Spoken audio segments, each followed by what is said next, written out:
Good morning, students. कल असी energy of the electron calculate की सी in hydrogen and hydrogen like species बड़े इंपॉर्टेंट एनर्जी एक्सप्रैशनस किए सी असी जिहदे अकॉर्डिंगली एनर्जी असी कैलकुलेट की इन डिफरेंट एनर्जी शैल्स और मेनली एक्साइटेशन एनर्जीज कैलकुलेट की भी कितनी एनर्जी रिक्वायर्ड है to excite an electron from one energy shell to the another energy shell. ठीक है, और मेन एनर्जी एमिटेड कैलकुलेट की वो तो वेवलैंथ कैलकुलेट की सी ऑफ दी लाइन्स प्रोड्यूस्ड बड़े इंपॉर्टेंट टॉपिक सी बोहर्स मॉडल ऑफ एटम के अकॉर्डिंग। अज असी एक टॉपिक करना भी radii of the different Bohr's orbits. असी मेन साडा टॉपिक है अज radii of different Bohr's orbits. What are the radii of the different Bohr's orbits? असी बोहर्स मॉडल के अकॉर्डिंगली डिफाइन किया भी electron revolves around the nucleus in different energy shells. अलग अलग एनर्जी शैल्स के विच इलैक्ट्रॉन प्रेजेंट है। Electron revolves around the nucleus in different energy shells. First shell के which present हो सकता है, सैकेंड के विच, थर्ड के विच। भी जे इलैक्ट्रॉन फस्ट एनर्जी शैल के विच प्रेजेंट है तो डिस्टेंस फ्रॉम द न्यूक्लियस वो जो ऑर्बिट है वह रेडियस R1। जे सैकेंड एनर्जी शैल च प्रेजेंट है वह रेडियस R2। जे थर्ड एनर्जी शैल च प्रेजेंट है वह रेडियस R3। तो डिफरेंट बोहर्स ऑर्बिट के रेडियाई कैलकुलेट करने असी जे तो सानू डिस्टेंस पता लगेगी of the electron from the nucleus. तो वो देखिए बोहर ने फिर एक फार्मूला दिता भी to calculate the radii of the different Bohr's orbits. मैं रिजल्ट दे रहा जिस तरह एनर्जी का रिलेशन सी 1312 वाला, उस तरह ही radii of the different Bohr's orbit is given as Rn is equal to साढ़े को एक फार्मूला भी it is 0.529 m square upon z और यूनिट की है एंगस्ट्रॉम्स। बड़ा important formula to calculate the radii of the different Bohr's orbit. साढ़े को आ जाता 0.529 m square upon z angstroms, जिथे n की है फिर नंबर ऑफ शैल और z की है it is the nuclear charge. Z की है न्यूक्लियर चार्ज जो वेरीएबल है। जे असी कैलकुलेशन करिए फिर फॉर हाइड्रोजन एटम Z की वैल्यू कितनी आ गई 1 और रेडियाई का formula Rn will be equal to की आ गया 0.529 it is m square angstroms. तो इस फार्मूले को अप्लाई करके असी डिफरेंट ऑर्बिट्स के रेडियस कर सकते हैं भी जे इलैक्ट्रॉन फस्ट ऑर्बिट के प्रेजेंट है R1 कैलकुलेट करिए। R1 मीनस n की वैल्यू कितनी होगी 1 तो ये कितना आ गया 0.529 multiplied by 1 the square मीनस it is 0.529 angstroms. मतलब जे इलैक्ट्रॉन फस्ट ऑर्बिट के विच प्रेजेंट है, जे इलैक्ट्रॉन फस्ट ऑर्बिट के विच प्रेजेंट है तो कितनी डिस्टेंस से प्रेजेंट होएगा from the nucleus. It will be at a distance of 0.529 angstroms from the nucleus. ए जी डिस्टेंस R1 ए कैलकुलेट कर ली 0.529 एंगस्ट्रॉम्स। मतलब जे इलैक्ट्रॉन फस्ट ऑर्बिट के विच प्रेजेंट है तो इन्नी डिस्टेंस से प्रेजेंट होएगा। R2 कैलकुलेट करिए एन की वैल्यू कितनी आ गई 2 तो कितना बन गया भी 0.529 मल्टीप्लाइड बाई 2 द स्क्वायर तो 4 हो गया। मल्टीप्लाई करिए 4 9 the 36, 4 2 the 8 1, 4 5 the 20, 2.116 angstroms. J electron second orbit के विच प्रेजेंट है इत्थे प्रेजेंट है तो उसकी डिस्टेंस फ्रॉम द न्यूक्लियस कितनी होएगी it will B 2.116 angstroms. J R3 third orbit के विच प्रेजेंट है n इज इक्वल टू 3 के विच तो कितनी डिस्टेंस से प्रेजेंट होएगा it is 0.529 multiplied by 3 the square तो 9 के नाल मल्टीप्लाई कर देंगे। 9 9 the 81 1 8 9 2 the 18 8 26 2 9 5 the 45 and 2 47 4.761 angstroms. इस तरह बोहर ने radii of the different orbits कर देते जिसे तो उन्होंने exact distance of the electron पता लग गई फ्रॉम द न्यूक्लियस। भी इलैक्ट्रॉन कितनी डिस्टेंस से प्रेजेंट होएगा फ्रॉम द न्यूक्लियस उसी कैलकुलेट करना भी जे इलैक्ट्रॉन फस्ट ऑर्बिट के विच प्रेजेंट है तो उसकी डिस्टेंस फ्रॉम द न्यूक्लियस कितनी होगी 0.529 एंगस्ट्रॉम्स। जे सैकेंड ऑर्बिट के विच प्रेजेंट है तो उसकी डिस्टेंस कितनी होगी 2.116 from the nucleus. J third orbit they which present है तो उसकी डिस्टेंस कितनी होगी 4.761 एंगस्ट्रॉम्स। कि इस तरह असी distance of the electron from the nucleus calculate कर सकते। ये तो आया फॉर हाइड्रोजन एटम, बट नाल की है किसी भी हाइड्रोजन लाइक स्पीसीज के लिए असी कैलकुलेट कर सकते हैं। जे तुहानूं ये हीलीयम पॉजिटिव के लिए आया हो या लीथियम 2 पॉजिटिव के लिए आया हो तो असी कैलकुलेट कर सकते। ठीक है, जिस तरह क्वेश्चन आ जाता, लिखो क्वेश्चन लिखांगे असी calculate the radii of Bohr's second and third orbit in helium positive ion। तो हुण आ गया भी हीलियम पॉजिटिव आयन के लिए सैकेंड और थर्ड ऑर्बिट के रेडियाई कैलकुलेट करने हैं असीं। तो किस तरह कैलकुलेट करांगे, ये असीं हाइड्रोजन एटम के लिए कड्ढे। हुण देखिए फॉर हीलियम पॉजिटिव आयन साडे कोल की फीचर आया, Z की वैल्यू आ गई कितनी, इट इज 2, क्योंकि हीलियम का एटॉमिक नंबर कितना आ गया, इट इज 2। साडे कोल Z की वैल्यू कितनी आ गई 2, तो साडे कोल रिलेशन की बन गया R1 will be equal to 0.529 angstrom n square divided by की आ गया 2 एंगस्ट्रॉम्स। या ओवरऑल इनू डिफाइन करिए तो कितना बन गया 0.26, it is 4.5 n square angstroms. Overall साढ़े को ये आ गया भी radius of the nth orbit का फार्मूला ये बन गया साढ़े को 0.2645 n स्क्वायर एंगस्ट्रॉम्स, क्योंकि Z की वैल्यू 2 पुट कर दी असी हीलियम पॉजिटिव आयन के लिए। तो हुण तुहानूं की कहा गया किहड़े ऑर्बिट देखने असी second and third orbit R2 की वैल्यू कढनी है। तो R2 minus n is equal to कितना हो गया 2, तो कितना आ गया 0.2645, ठीक है, मल्टीप्लाइड बाई 2 का स्क्वायर एंगस्ट्रॉम्स। तो 4 ना मल्टीप्लाई करते हैं 4 5 का 20, 4 4 का 16 ते 2 18, 4 6 का 24 and 1 25, 4 2 का 8 and 2 10, 1.058 एंगस्ट्रॉम्स ए वैल्यू आ गई सारी। It is R2। R3 की आ गया n इज इक्वल टू कितना पुट करांगे 3, तो ये कितना बन जाएगा 0.2645 मल्टीप्लाइड बाई 3 का स्क्वायर हो जाएगा एंगस्ट्रॉम्स। तो मतलब इस तरह असीं किसी भी hydrogen like species they which the radii of the different orbits cut सकते हैं। जिस तरह असीं पहला हाइड्रोजन दे कैलकुलेट कीते, हुण किहदे कैलकुलेट कर ले हीलियम दे जो कैलकुलेट करन जा रहे हैं तो बस एक डिफरेंस आया भी Z की वैल्यू कितनी आ गई, इट इज 2, और वो 2 वैल्यू पुट करके असीं radii of the different orbits calculate कर सकते। इस तरह के मल्टीपल्स दे विच बहुत ज़्यादा क्वेश्चन मिलते हैं भी जो स्टेटमेंट्स आंदियां which of the following is the radiuses of the first Bohr's orbit, या थर्ड है या फोर्थ है या किसी का भी पूछा जा सकता।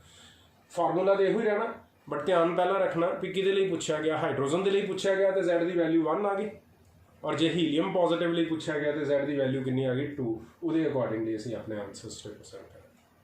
तो इसी भी radii of the different Bohr's orbits 3 चीज़ां चलदियां भी, it is energy, radius and velocity. हम थर्ड असीं करना हेडिंग देना velocity of the electron in Bohr's different orbits. Velocity of the electron in Bohr's different orbits भी जो इलैक्ट्रॉन डिफरेंट बोहर्स ऑर्बिट्स के विच रिवॉल्व करता पिया तो कितनी वेलोसिटी के नाल रिवॉल्व करता पिया होएगा, वो असीं रिप्रेजेंट करनी हैगी भी it is velocity of electron in different Bohr's orbits असीं रिप्रेजेंट करना भी कैलकुलेट करांगे। तो जिस तरह असीं एनर्जी का रिलेशन दिता, रेडियस का रिलेशन दिता, उस तरह ही साढ़े कोल वेलोसिटी का रिलेशन है। रिलेशन की है, it is velocity of the electron in a particular orbit is given as it is 2.18 into 10⁶, it is Z upon n meters per second। This is the relation, it is 2.18 into 10⁶ Z upon n। तुसी फार्मूले याद रखने हैं सच भी, उसके accordingly असीं velocity calculate कर सकते। ਹੁਣ देखिए फिर फॉर हाइड्रोजन एटम करिए क्योंकि मेन ट्रीटमेंट जी है हाइड्रोजन एटम के लिए है तो फॉर हाइड्रोजन एटम Z की वैल्यू कितनी आ गई 1 तो साडा रिलेशन की बन गया Vn will be equal to 2.18 into 10⁶ divided by n metres per second. तो ਇਹਦੇ ਅਕੋਰਡਿੰਗਲੀ ਅਸੀਂ ਅਲੱਗ-ਅਲੱਗ ਬੋਹਰਸ ਆਰਬਿਟ ਦੇ ਵਿੱਚ ਵੈਲੋਸਿਟੀਜ਼ ਕੱਢੀਏ ਵੀ velocity of the electron in the first orbit n ਦੀ ਵੈਲਿਊ ਕਿੰਨੀ ਹੋ ਗਈ 1 ਤੇ ਇਹ ਕੀ ਆ ਗਈ 2.18 into 10⁶ metres per second. V2 कितना आ गया n की वैल्यू कितनी पुट कर देंगे 2 तो एक ही आ जाएगी 2.18 into 10⁶ डिवाइडेड बाई की आ गया 2 तो ये कितना बन गया 1.09 into 10⁶ मीटर्स पर सेकंड। इस तरह ਅਸੀਂ वेलोसिटी ਕੱਢ सकते हैं इलेक्ट्रॉन रेडियस कैलकुलेट कर सकते हैं एनर्जीज कैलकुलेट कर सकते हैं और वेलोसिटी कैलकुलेट कर सकते हैं। कॉम्पीटिटिव पॉइंट ऑफ व्यू तो काफ़ी इंपॉर्टेंट मन्ने जाते हैं टॉपिक्स भी सब तो ज़्यादा इंपॉर्टेंट एनर्जीज उसके बाद रेडियस और उसके बाद वेलोसिटी। एक स्टेटमेंट आई दी सी किते भी प्रूव दैट इस तरह रिप्रजेंट किया था सी उन्होंने इस तरह रिलेशन प्रूव करना आया सी भी V1 velocity of the electron in Bohr's first orbit it is equal to 1 by 1/37 of the velocity of light। ये प्रूव करना आया सी कि velocity of the Bohr's first orbit it is equal to 1 by 1/37 of the velocity of light। ठीक है तो कर सकते हो तुहानू velocity of light पता है जिस वैल्यू पुट करिए तो V1 कितनी आ रही है it is 1/137 multiplied by 3 into 10⁸। इन्हू मैं इस तरह लिखना 300 into 10⁶ लिख दें डिवाइडेड बाई 137 कोई फर्क तो नहीं पिया 3 into 10⁸ नू मैं की लिख देता 300 into 10⁶ डिवाइडेड बाई की आ गया 137 और जे नू सॉल्व करके देखिए तो देख लो इनू it also comes out to be 2.18 into 10⁶ metres per second value आ गई थोड़ी। तो एक स्टेटमेंट आती है भी velocity of the electron in the Bohr's first orbit it is 1 by 1/37 of the velocity of light. Statement based question आते हैं कई बार उत्थे इस तरह आया होंगे भी velocity of the electron in the Bohr's first orbit जी सी कैलकुलेट की सी कितनी सी 2.18 into 10⁶ metres per second. It is 1 by 1/37 of the velocity of light. तो असीं प्रूव करके देखा भी वेलोसिटी ऑफ लाइट नूं जो 1 by 137 ਦੇ ਨਾਲ ਡਿਵਾਈਡ ਕੀਤਾ ਤਾਂ ਸਾਡੇ ਕੋਲ ਰਿਜ਼ਲਟ ਕੀ ਆ ਰਿਹਾ ਵੀ it is 2.18 into 10⁶ metres per second that is velocity in the first orbit. ਤਾਂ ਇਸ ਤਰ੍ਹਾਂ ਅਸੀਂ velocity of the electron in different Bohr's orbits ਜਿਹੜੇ ਆ ਈਜ਼ੀਲੀ ਕੈਲਕੂਲੇਟ ਕਰ ਸਕਦੇ। ਤਾਂ ਇਹ ਬੜੇ ਇੰਪੋਰਟੈਂਟ ਤਿੰਨ ਫੀਚਰਸ ਸੀ ਵੀ how to calculate the energy of the electron in the different Bohr's orbits radius of the different Bohr's orbit और तीसरा असी velocity of the electron represent कर देती इन डिफरेंट बोहर्स ऑर्बिट्स। तो इसे भी बोहर्स मॉडल ऑफ एटम एक बड़ा इंपॉर्टेंट मॉडल असी रिप्रेजेंट किया। हुण अगे आ जांदा व्हाट आर कई वारी आ जांदा what are the successes of the Bohr's model of atom. Successes of the Bohr's model of atom देखिए तो मेन सक्सेसेस किहड़ियां भी पहला तो रदरफोर्ड्स मॉडल क्यों फेल होया सी क्योंकि वो स्टेबिलिटी ऑफ द एटम नूं एक्सप्लेन नहीं सी कर पाया। वो स्टेबिलिटी ऑफ द एटम नूं एक्सप्लेन नहीं कर पाया इस करके दैट गेट फेल्ड।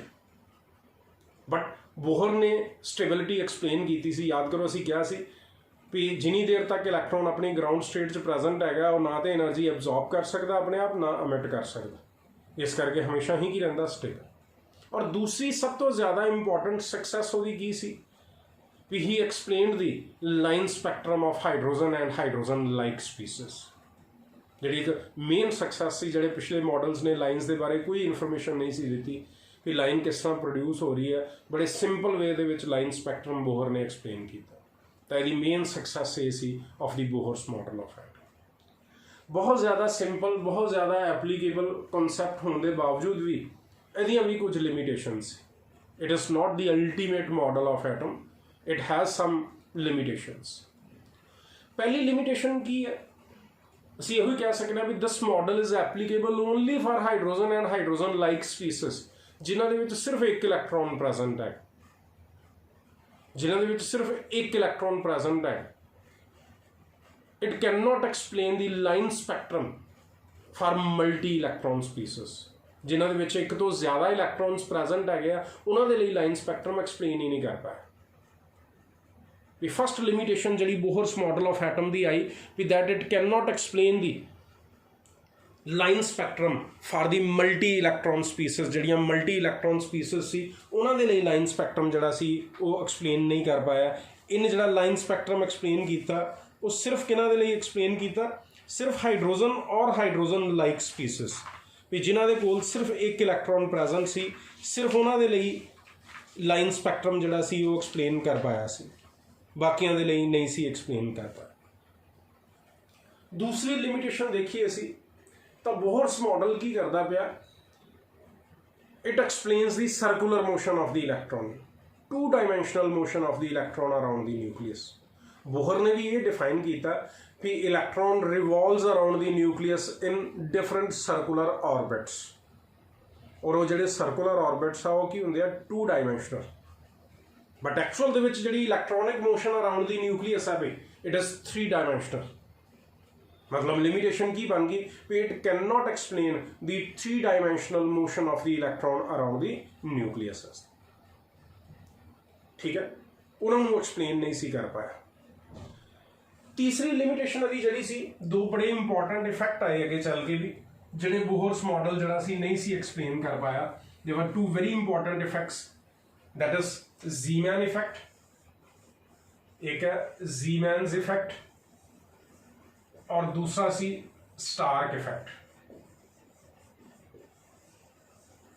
एक ज़ीमैन इफेक्ट और दूसरा स्टार्क इफेक्ट है। ज़ीमैन इफेक्ट की है असी डिफाइन, बोहर ने डिफाइन किया भी एक लाइन प्रोड्यूस हो रही है इन दी स्पैक्ट्रम, जो जी लाइन प्रोड्यूस हो रही है इन दी स्पैक्ट्रम उन्होंने असी ऑब्जर्व कर रहे हैं अंडर ए मैग्नैटिक फील्ड। जी लाइन प्रोड्यूस हो रही है इन दी स्पैक्ट्रम जो उन्होंने ऑब्जर्व किया जाता अंडर ए मैग्नैटिक फील्ड, तो साढ़े को रिजल्ट की आ रहा भी that line get further splitted into a large number of the lines. एक लाइन जी है वो अगे किनिया लाइनों के विच सपलिट हो जाती है और ये बारे बोहर कोई इन्फॉर्मेशन नहीं दे सके। ज़ीमैन्स इफेक्ट की है, it is the splitting up of a line into a large number of the lines when placed under a magnetic field. और बोहर ये बारे कोई एक्सप्लेनेशन नहीं दे सकिया कि ज़ीमैन इफेक्ट क्यों हो रहा, क्यों सपलिटिंग हो रही है, इस करके दी मेन लिमिटेशन है। स्टार्क इफेक्ट भी सेम है, ये की है सेम सपलिटिंग हो रही है under electric field also. Zeeman effect के जो सपलिटिंग हो रही सी लाइन की अंडर मैग्नैटिक फील्ड, तो ये हो रही है इलैक्ट्रिक फील्ड के अंडर। स्टार्क इफेक्ट की है भी अगेन जी लाइन प्रोड्यूस हो रही है इन दी स्पैक्ट्रम जो उन्होंने ऑब्जर्व किया जाता अंडर एन इलैक्ट्रिक फील्ड, तो it again get splitted into a large number of the lines. फिर कितनी ज़्यादा लाइन्स दे विच सपलिट कर जाती, जिहदे बारे बोहर कोई एक्सप्लेनेशन नहीं दे सके भी क्यों सपलिटिंग हो रही है। मतलब दो बड़े इंपॉर्टेंट इफेक्ट आए। Zeeman's effect means splitting up of a line, एक लाइन सपलिट कर जाती है अगे फर्दर ब्रेक डाउन कर जाती है into a large number of the lines in the presence of magnetic field. जो कि स्टार्क इफेक्ट की है पे splitting up of a line into a large number of the lines in the presence of electric field. तो इन्हों के बारे कोई एक्सप्लेनेशन नहीं दे सकिया बोहर, जिहदे कारण उसका मॉडल जरा सी दैट गेट फेल्ड। अगे चल के दो बड़े इंपॉर्टेंट इफेक्ट्स आए भी, दो बड़े इंपॉर्टेंट प्रिंसीपल्स आए जिन्होंने बोहर्स मॉडल को टोटली फेल कर दिता। बोहर्स मॉडल उन्होंने बारे कोई एक्सप्लेनेशन दे ही नहीं सके। उहदे च की सी, एक सी de Broglie concept of dual nature, it is de Broglie, एक बड़े डिटेल च पढ़ने होने सी, concept of dual nature. Dual nature मैं तुहानूं दस्सिया सी, dual nature means 2 types of behaviours, एक पार्टिकल लाइक करैक्टर और एक वेव लाइक करैक्टर। हुण जे असीं बोहर्स मॉडल ते कंसनट्रेट करिए तो देखो बोहर्स मॉडल ऑफ एटम किहदे अकॉर्डिंगली चलता पाया भला, प्लैंक्स क्वांटम थ्योरी के अकॉर्डिंग। देखो डिसकॉन्टीन्यूस समिशंस कीतियां ना असीं, उहदे अकॉर्डिंगली असीं रिलेशनस देखे सारे दे सारे। जिहड़ी मेन बोहर्स मॉडल है वो किहड़ी थ्योरी नूं कंसीडर करदा दी, प्लैंक्स क्वांटम थ्योरी, जिहड़ी की कंसीडर करदी सी भी जिहड़ी एमिशन है it is in the form of photons of light, that is the particles of light, particle like character को कंसीडर कर। ਜਦੋਂ ਕਿ ਐਕਚੁਅਲ ਦੇ ਵਿੱਚ ਕੀ ਹੈਗਾ, ਡਿਊਲ ਨੇਚਰ, ਦੋਨੋਂ ਤਰ੍ਹਾਂ ਦਾ ਕਰੈਕਟਰ ਹੁੰਦਾ, that is wave like character as well as particle like character. ਜਦੋਂ ਕਿ ਬੋਹਰ ਨੇ ਸਿਰਫ ਇੱਕ ਕਰੈਕਟਰ ਤੇ ਕੰਸਨਟਰੇਟ ਕੀਤਾ ਸੀ, that is the particle like character. ਉਹਨੇ ਡਿਊਲ ਨੇਚਰ ਨੂੰ ਕੰਸੀਡਰ ਹੀ ਨਹੀਂ ਕੀਤਾ, ਸਿਰਫ ਇੱਕ ਕਰੈਕਟਰ ਨੂੰ ਕੰਸੀਡਰ ਕੀਤਾ ਸੀ, ਜਦੋਂ ਕਿ actually there is dual nature of the matter. Again ਇਹ ਫੇਲਿਅਰ। ਲਾਸਟ ਫੇਲਿਅਰ ਜਿਹੜਾ ਸੀ, ਇੱਕ ਪ੍ਰਿੰਸੀਪਲ ਆਇਆ, ਬੜਾ ਇੰਪੋਰਟੈਂਟ ਪ੍ਰਿੰਸੀਪਲ ਸੀ, ਇਟ ਇਜ਼ ਅਨਸਰਟਨਟੀ ਪ੍ਰਿੰਸੀਪਲ। ਅਸੀਂ ਪੜ੍ਹਨਾ ਅੱਗੇ, ਅਗਲੇ ਟੌਪਿਕ ਸਾਡੇ ਹੋਈ ਹੈਗੇ ਆ। ਅਨਸਰਟਨਟੀ ਪ੍ਰਿੰਸੀਪਲ ਇੱਕ ਬੜਾ ਇੰਪੋਰਟੈਂਟ ਪ੍ਰਿੰਸੀਪਲ ਹੈ ਕੈਮਿਸਟਰੀ ਦਾ, that is said as the uncertainty principle. Heisenberg ਨੇ ਦਿੱਤਾ ਸੀ, ਜਿਹਦੇ ਨਾਂ ਦੇ ਅਕੋਰਡਿੰਗਲੀ ਇਹਦਾ ਨਾਮ ਚੱਲਦਾ ਹੈ, it is Heisenberg's uncertainty principle. ਇਹ ਪ੍ਰਿੰਸੀਪਲ ਕੀ ਡਿਫਾਈਨ ਕਰਦਾ, ਦੇਖੋ ਜਿਸ ਤਰ੍ਹਾਂ ਨਾਂ ਹੀ ਇੰਡੀਕੇਟ ਕਰਦਾ ਪਿਆ, uncertain. Certain means sure, uncertain means not sure. We are not sure about the position and velocity of the electron around the nucleus. वो चेंज करती रहती। ये प्रिंसिपल ने की डिफाइन किया भी जिहड़ी वेलोसिटी है या position of the electron around the nucleus है, it is not fixed, it keeps on changing. उन्होंने प्रोबेबिलिटी का कॉन्सैप्ट दिता सी भी इलैक्ट्रॉन एग्जैक्टली किसी जगह पर प्रेजेंट नहीं हो सकता, ਉਹਦੀ ਪ੍ਰੋਬੇਬਿਲਿਟੀ ਹੋ ਸਕਦੀ ਹੈ ਵੀ ਉੱਥੇ ਹੋ ਸਕਦਾ, ਨੈਕਸਟ ਫ੍ਰੈਕਸ਼ਨ ਦੇ ਵਿੱਚ ਹੀ ਉਹਦੀ ਪੋਜੀਸ਼ਨ ਚੇਂਜ ਹੋ ਜਾਂਦੀ। That was said by uncertainty principle, ਜਿਹੜਾ ਐਕਚੁਅਲ ਸੀ। ਬਟ ਬੋਹਰ ਨੇ ਤੇ ਕੀ ਡਿਫਾਈਨ ਕੀਤਾ, ਹੁਣੇ ਤੁਸੀਂ ਅੱਜ ਹੀ ਲੈਕਚਰ ਦੇ ਵਿੱਚ ਪੜ੍ਹੇ ਆ ਵੀ ਬੋਹਰ ਨੇ ਰੇਡੀਅਸ ਦੇ ਲਈ ਵੀ ਰਿਲੇਸ਼ਨ ਦਿੱਤਾ, ਜਿਹਦੇ ਅਕੋਰਡਿੰਗਲੀ ਉਹਨਾਂ ਐਗਜ਼ੈਕਟ ਡਿਸਟੈਂਸਿਸ ਕੈਲਕੂਲੇਟ ਕੀਤੀਆਂ of the electron from the nucleus. ਅਸੀਂ ਡਿਫਾਈਨ ਕੀਤਾ ਵੀ ਜੇ ਇਲੈਕਟ੍ਰੋਨ ਫਸਟ ਆਰਬਿਟ 'ਚ ਪ੍ਰੈਜ਼ੈਂਟ ਹੈਗਾ ਤਾਂ ਉਹਦੀ exact distance from the nucleus ਕਿੰਨੀ ਹੋਏਗੀ, 0.529 ਐਂਗਸਟ੍ਰੋਮ। ਜੇ ਸੈਕਿੰਡ 'ਚ ਪ੍ਰੈਜ਼ੈਂਟ ਹੈਗਾ ਤਾਂ ਅਸੀਂ ਉਹਦੀ ਵੀ ਵੈਲਿਊ ਕੈਲਕੂਲੇਟ ਕੀਤੀ। ਇਸੇ ਤਰ੍ਹਾਂ ਹੀ ਅਸੀਂ ਵੈਲੋਸਿਟੀ ਆਫ ਦੀ ਇਲੈਕਟ੍ਰੋਨਸ ਵੀ ਕੈਲਕੂਲੇਟ ਕੀਤੀਆਂ ਇਨ ਡਿਫਰੈਂਟ ਬੋਹਰਸ ਆਰਬਿਟ। ਮਤਲਬ ਬੋਹਰ ਨੇ ਤਾਂ ਇਹ ਡਿਫਾਈਨ ਕੀਤਾ ਸੀ ਵੀ ਪੋਜੀਸ਼ਨ ਔਰ velocity of the electron around the nucleus can be exactly ਡਿਟਰਮਿੰਡ। ਉਹਦੇ ਫਾਰਮੂਲੇ ਦੇ ਦਿੱਤੇ ਸੀ ਉਹਨਾਂ ਨੂੰ ਕੈਲਕੂਲੇਟ ਕਰਨ ਦੇ ਲਈ। ਬਟ ਜਦੋਂ ਅਨਸਰਟਨਟੀ ਪ੍ਰਿੰਸੀਪਲ ਆਇਆ ਤਾਂ ਇਸ ਪ੍ਰਿੰਸੀਪਲ ਨੇ ਕੀ ਡਿਫਾਈਨ ਕਰ ਦਿੱਤਾ ਵੀ ਨਾ ਤੇ ਪੋਜੀਸ਼ਨ ਐਗਜ਼ੈਕਟਲੀ ਡਿਟਰਮਿਨ ਹੋ ਸਕਦੀ ਹੈ, ਨਾ ਹੀ ਵੈਲੋਸਿਟੀ। ਇਸ ਕਰਕੇ ਇਹ ਪੁਆਇੰਟ ਵੀ ਬੋਹਰਸ ਮਾਡਲ ਦੇ ਕੀ ਗਿਆ, ਅਗੇਂਸਟ। ਵੀ ਇਨ ਪੁਆਇੰਟਸ ਦੇ ਕਾਰਨ ਜਿਹੜਾ ਸੀ ਬੋਹਰਸ ਮਾਡਲ ਆਫ ਐਟਮ ਕੀ ਹੋ ਗਿਆ ਸੀ, ਫੇਲ ਹੋ ਗਿਆ ਸੀ, ਔਰ ਸਾਨੂੰ ਇੱਕ ਨਵਾਂ ਮਾਡਲ ਆਫ ਐਟਮ ਜਿਹੜਾ ਉਹ ਜਨਰੇਟ ਕਰਨਾ ਪਿਆ, that is the ultimate model of atom ਜਿਹੜਾ ਅਸੀਂ ਰਿਪਰੈਜ਼ੈਂਟ ਕਰਾਂਗੇ। ਤਾਂ ਇਹ ਕੁਝ ਫੇਲਿਅਰ ਸੀ ਬੋਹਰਸ ਮਾਡਲ ਆਫ ਐਟਮ ਦੇ। ਕਿਹੜੇ ਕਿਹੜੇ ਆ ਗਏ ਤੁਹਾਡੇ ਕੋਲ? ਪਹਿਲਾ ਫੇਲਿਅਰ ਅਸੀਂ ਸ਼ੋ ਕੀਤਾ ਵੀ ਜਿਹੜਾ ਉਹਦਾ ਮੇਨ ਪੁਆਇੰਟ ਸੀ ਵੀ ਲਾਈਨ ਸਪੈਕਟਰਮ ਤੇ ਐਕਸਪਲੇਨ ਕੀਤਾ, ਬਟ ਸਿਰਫ ਹਾਈਡਰੋਜਨ ਔਰ ਹਾਈਡਰੋਜਨ ਲਾਈਕ ਸਪੀਸੀਜ਼ ਦੇ ਲਈ, ਜਿਨ੍ਹਾਂ ਦੇ ਕੋਲ ਸਿਰਫ ਇੱਕ ਇਲੈਕਟ੍ਰੋਨ ਪ੍ਰੈਜ਼ੈਂਟ ਸੀ। ਮਲਟੀ ਇਲੈਕਟ੍ਰੋਨ ਸਪੀਸੀਜ਼ ਦੇ ਲਈ ਉਹ ਆਪਣੇ ਸਪੈਕਟਰਮ ਨੂੰ ਐਕਸਪਲੇਨ ਨਹੀਂ ਕਰ ਪਾਇਆ, ਜਿਨ੍ਹਾਂ ਦੇ ਵਿੱਚ ਕਿੰਨੇ ਜ਼ਿਆਦਾ ਇਲੈਕਟ੍ਰੋਨਸ ਪ੍ਰੈਜ਼ੈਂਟ ਹੈ। दूसरी लिमिटेशन की बनी भी इन इलैक्ट्रॉनिक मोशन जी एक्सप्लेन की, it explained the 2 dimensional circular motion of the electron around the nucleus, जो कि actual motion of the electron around the nucleus की होंगी है, it is 3 dimensional in which. Third failure के की आए 2 बड़े इंपॉर्टेंट इफेक्ट आए, दैट इज ज़ीमैन्स इफेक्ट और स्टार्क इफेक्ट, जिहदे अकॉर्डिंगली की एक्सप्लेन किया गया भी जो जी लाइन प्रोड्यूस हो रही है इन दी स्पैक्ट्रम ਉਹਨੂੰ ਅਸੀਂ ਓਬਜ਼ਰਵ ਕਰਨੇ ਆ ਅੰਡਰ ਏ ਮੈਗਨੈਟਿਕ ਫੀਲਡ ਔਰ ਇਲੈਕਟ੍ਰਿਕ ਫੀਲਡ, ਤਾਂ ਉਹ ਲਾਈਨ ਸਪਲਿਟ ਕਰ ਜਾਂਦੀ ਹੈ into A large number of the lines, ਜਿਹਦੇ ਬਾਰੇ ਬੋਹਰ ਕੋਈ ਐਕਸਪਲੇਨੇਸ਼ਨ ਨਹੀਂ ਦੇ ਸਕਿਆ ਵੀ ਕਿਉਂ ਇਸ ਤਰ੍ਹਾਂ ਦੀ ਸਪਲਿਟਿੰਗ ਹੋ ਰਹੀ ਹੈ। ਫਿਰ ਜਿਹੜਾ ਬੋਹਰਸ ਮਾਡਲ ਹੈ that ਕੰਸੀਡਰਸ only the particle like character of the electron, ਸਿਰਫ ਇੱਕੋ ਕਰੈਕਟਰ ਨੂੰ ਕੰਸੀਡਰ ਕਰਦਾ ਪਿਆ, ਟੋਟਲੀ ਪਲੈਂਕਸ ਕੁਆਂਟਮ ਥਿਊਰੀ ਨੂੰ ਲੈਂਦਾ ਪਿਆ, ਇਲੈਕਟ੍ਰੋਮੈਗਨੈਟਿਕ ਥਿਊਰੀ ਨੂੰ ਕੰਸੀਡਰ ਹੀ ਨਹੀਂ ਕਰਦਾ, ਵੇਵ ਲਾਈਕ ਕਰੈਕਟਰ ਨੂੰ ਕਿਤੇ ਯੂਜ਼ ਹੀ ਨਹੀਂ ਕੀਤਾ, ਹੁਣ ਸਿਰਫ ਪਾਰਟੀਕਲ ਲਾਈਕ ਕਰੈਕਟਰ ਕੰਸੀਡਰ ਕੀਤਾ, ਜਦੋਂ ਕਿ ਐਕਚੁਅਲੀ ਦੋਨੋਂ ਤਰ੍ਹਾਂ ਦੇ ਬਿਹੇਵੀਅਰ ਹੁੰਦੇ ਆ, that is there is dual nature which was given by de Broglie, ਅਸੀਂ ਪੜਾਂਗੇ ਅੱਗੇ। ਔਰ ਲਾਸਟ ਦੇ ਵਿੱਚ ਬੋਹਰ ਨੇ ਤੇ ਐਗਜ਼ੈਕਟ ਪੋਜੀਸ਼ਨ ਔਰ velocity of the electron around the nucleus calculate ਕਰ ਦਿੱਤੀ ਸੀ, ਐਕਸਪ੍ਰੈਸ਼ਨਸ ਦੇ ਦਿੱਤੇ ਸੀ ਉਹਨਾਂ ਨੂੰ ਕੈਲਕੂਲੇਟ ਕਰਨ ਦੇ, ਜਦੋਂ ਅਸੀਂ ਅਨਸਰਟਨਟੀ ਪ੍ਰਿੰਸੀਪਲ ਪੜ੍ਹਿਆ ਤਾਂ ਉਸ ਪ੍ਰਿੰਸੀਪਲ ਦੇ ਅਕੋਰਡਿੰਗਲੀ ਅਸੀਂ ਕੀ ਡਿਫਾਈਨ ਕਰ ਦਿੱਤਾ ਵੀ ਨਾ ਤੇ ਪੋਜੀਸ਼ਨ ਐਗਜ਼ੈਕਟਲੀ ਡਿਟਰਮਿਨ ਹੋ ਸਕਦੀ ਹੈ, ਨਾ ਹੀ ਵੈਲੋਸਿਟੀ ਡਿਟਰਮਿਨ ਹੋ ਸਕਦੀ। ਤਾਂ ਇਹ ਕੁਝ ਲਿਮਿਟੇਸ਼ਨਸ ਬਣੀਆਂ ਬੋਹਰਸ ਮਾਡਲ ਆਫ ਐਟਮ ਦੀਆਂ, ਜਿਹਦੇ ਕਾਰਨ that model of atom that get fail, ਔਰ ਸਾਨੂੰ ਇੱਕ ਨਵਾਂ ਮਾਡਲ ਆਫ ਐਟਮ ਜਿਹੜਾ ਉਹ ਜਨਰੇਟ ਕਰਨਾ ਪਿਆ, which is the ultimate model of atom, ਜਿਹਨੂੰ ਅਸੀਂ ਨਾਮ ਦਿੰਦੇ ਹਾਂ it is the quantum mechanical model of atom. असी मॉडल रिप्रेजेंट करना, it is quantum mechanical model,